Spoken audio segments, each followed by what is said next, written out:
Naishi kwenye maneno yangu na nitaendelea kubaki hapo. Nakubali ubora wa Jean Charles Ahoua, namba zake hazidanganyi. Lakini Simba wanahitaji mtu kama Clatous Chota Chama. Calmness yake, calmness ya Chama kwa uwezo wa Kibu Denis, kwa uwezo wa Kibi Sawala. Mjichukulie namba 10 yao Chama.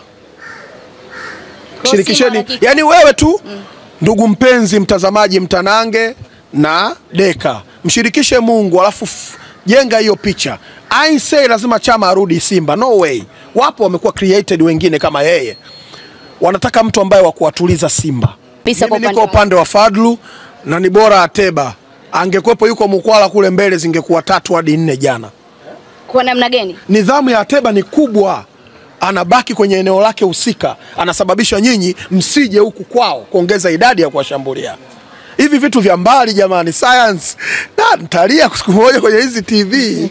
Hivi Fadlu na wewe kweli, yani wewe ndugu mshambazi wewe unamchambua Fadlu wewe. Yani Fadlu hajui Mkwala ubora wake na Ateba. Ateba ana nidhamu kubwa, anasababisha kuwafanya wenzie wamfuate. Ile wanaita ni natural striker. Mkwala anahangaika sana kama bisi kwenye mashine.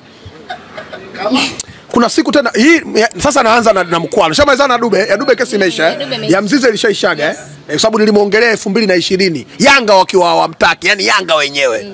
Twende kwa Mkwala. Sasa naanza na Mkwala na Ateba.